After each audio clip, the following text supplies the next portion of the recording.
Please start.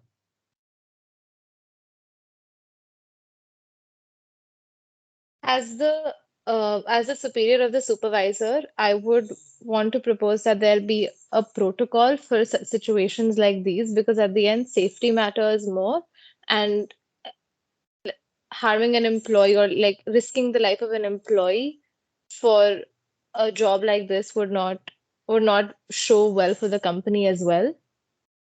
And as the and for the supervisor, he shouldn't have taken any actions just out of anger and pettiness.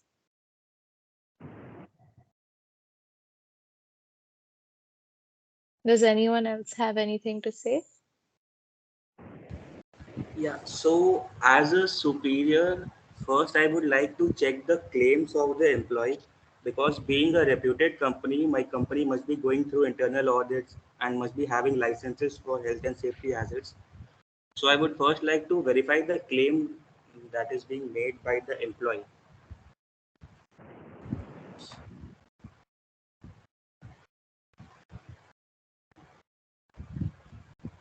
I agree with you. There must be a protocol in place, and why wasn't it followed? And if that claim Yeah. is right, you're right.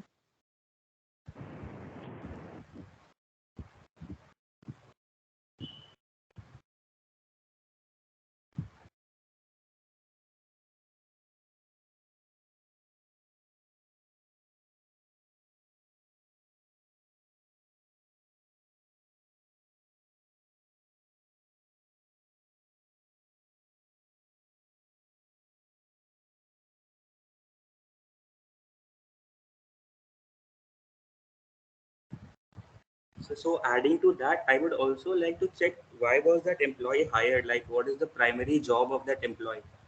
So is he involved in the repairs and maintenance of the furnaces, or what is the job profile of that employee? So if he is employed for the repairs and maintenance, then he can also be held accountable. So for the status of the furnace.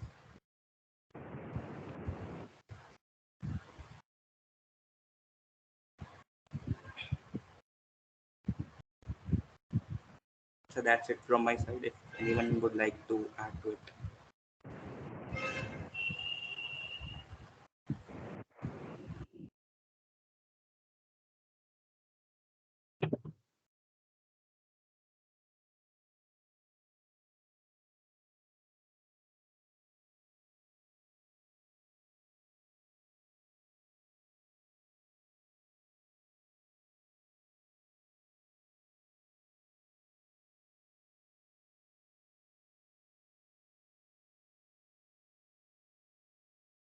Yes, I think if Mr. Das's job was uh, under repairs and maintenance, I think, and if he refused to do his job, I think he should be held responsible for it, and some kind of action should be taken.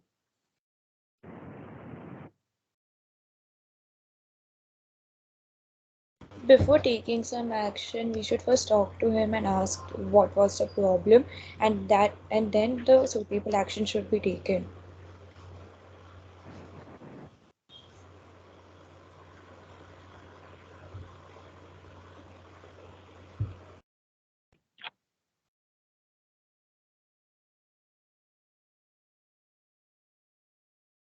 Yes, the background check should be done. I'm not saying it shouldn't be. I'm just saying that there is some step that should be taken after the situation has come to light.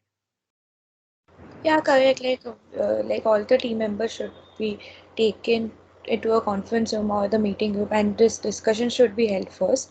And according to them, then the immediate action should be taken.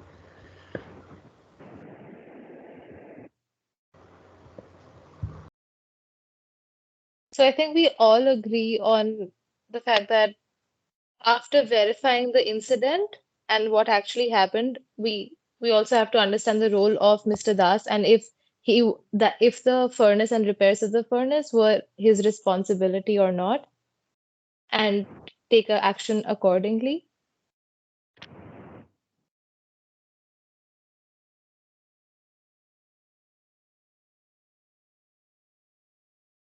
Do we all agree on that?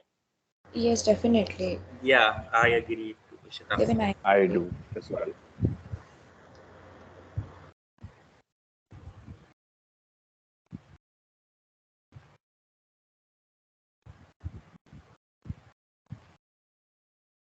But do we do something about the supervisor as well? If Mr. Das refused and out of anger he went and took actions and did something that may or may not have been his responsibility as a supervisor, I think we I should think take it's action against that definitely as well. irrational on his part.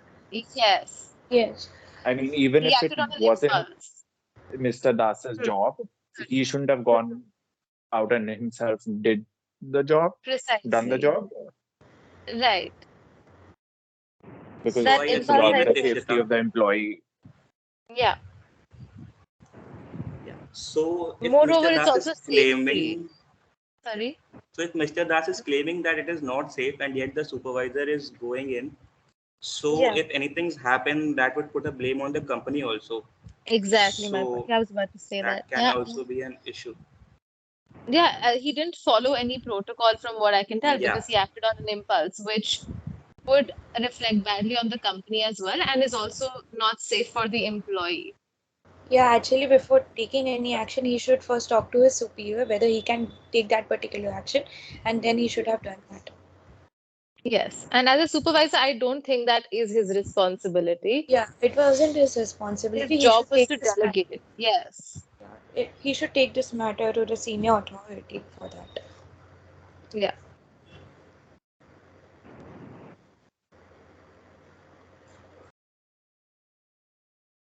So, like, the action should be taken for Mr. Das and the superior both.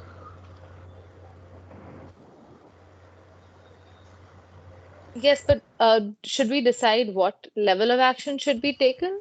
Or I think this is enough and we respond to how Maybe things like a are. warning could be given to Yes. Mr. Das if it I was his think even, responsibility. sorry. And Yeah, yeah, with the supervisor, I think right. he should have just been told that you are not supposed to do anything out of impulse, even if it Yeah, is your, even if you think that is one of your top priorities for yes. the safety of the company or anything of that Right. sort. It Yeah, should Yeah. have been Yeah. discussed with and then taken an action on.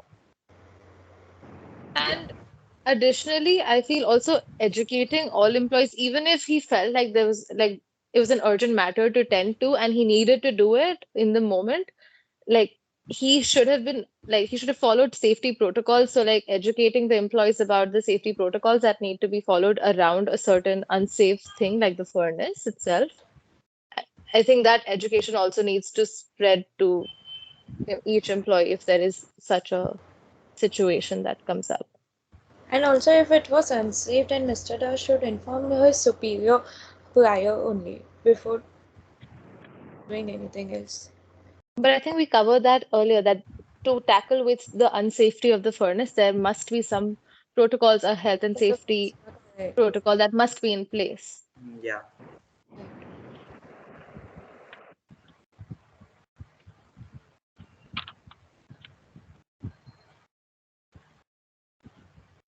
Okay, one by one, all of you will get 1 minute to summarize. Anybody can start now.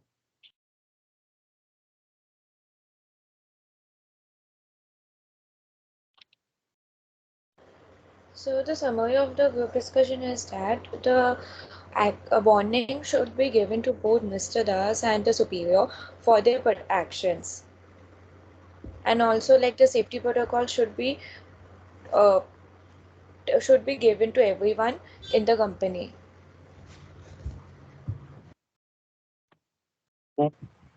So, I think, Raghav, you can go okay, ahead. go ahead. So, okay, thank you. What I want to say is, regardless of whatever the step was taken, it sort of raises a question on the repairs and maintenance department of the company, of their inefficiency. And there is definitely a lot of education that is required to be given out to the employees of not taking impulsive decisions. Next. Yeah. So my summary would be I would first like to check whether the employee is making the right claims. So I would go through all the reports and I will check with the team myself, and then I'll have a joint conference with all the stakeholders involved. I would involve the superior, Mr. Das, and the person who is responsible for the repairs and maintenance, and I would ask them their reasoning for their conduct. And based on that, I would like to take a decision. So if Mr. Das is wrong, then I don't think a simple warning will be enough, because he refused to do his job and he claimed something which is not true, and that can be hazardous.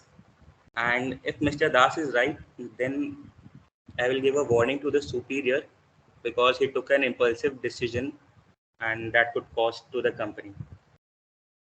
That's it from my Okay. side. That. Uh, sorry. So were you saying Yes. something?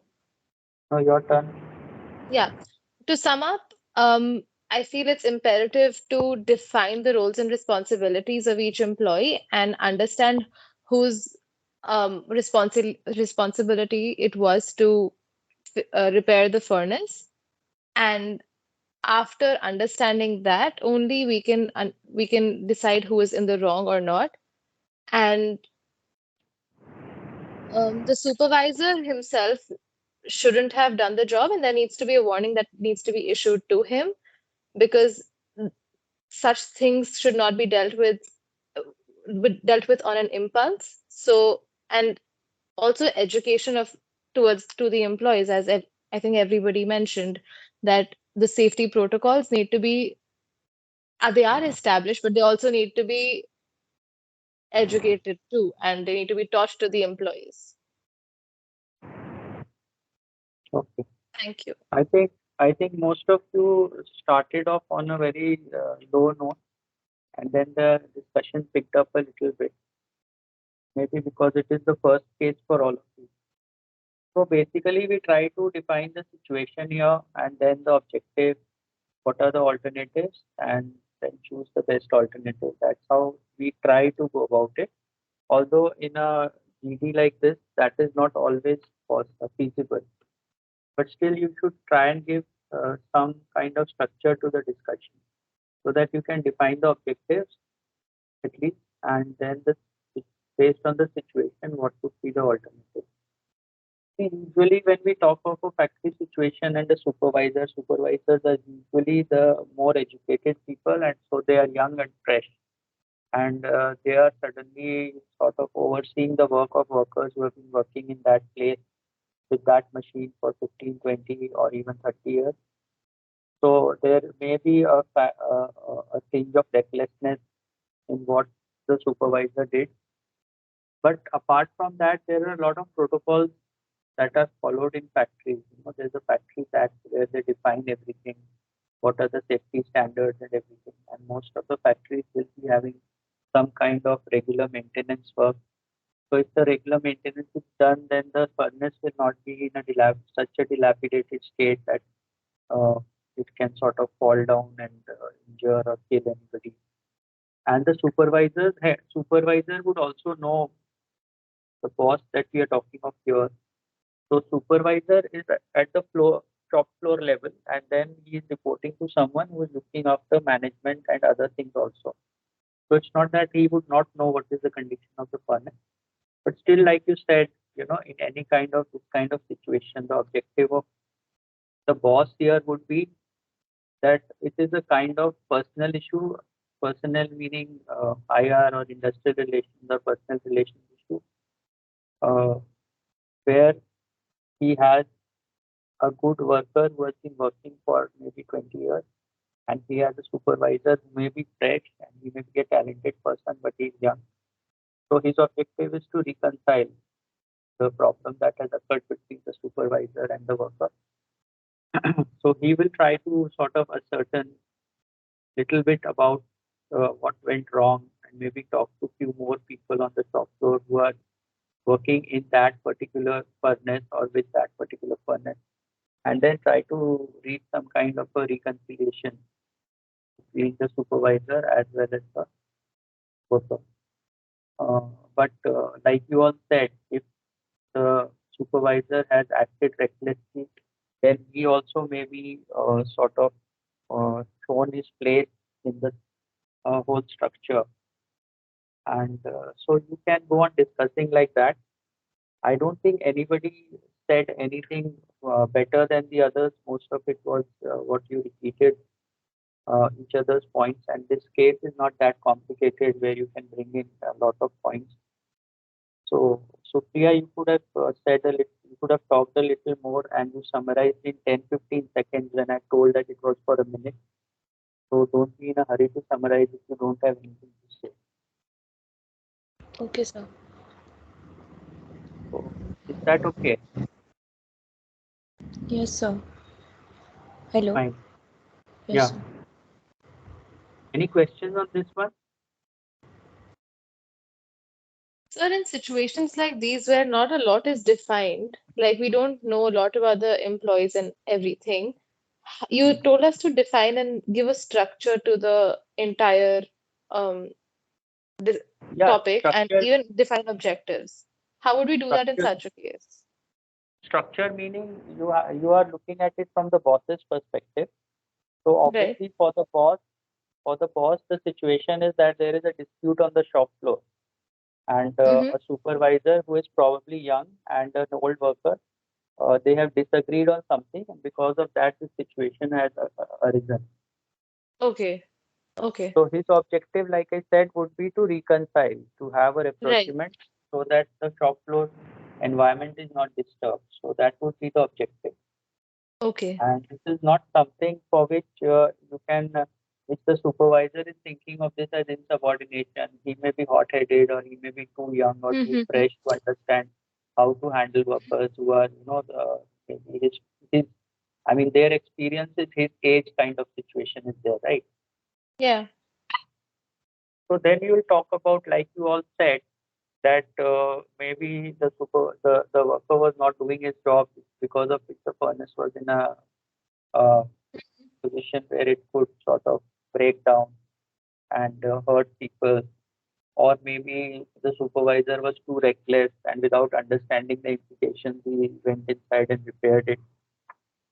So Hmm. that's how I go about it. Understood. Thank you, sir. Okay, I'll just disconnect and reconnect in 15-30 seconds. Okay. Okay, sir. Okay, sir.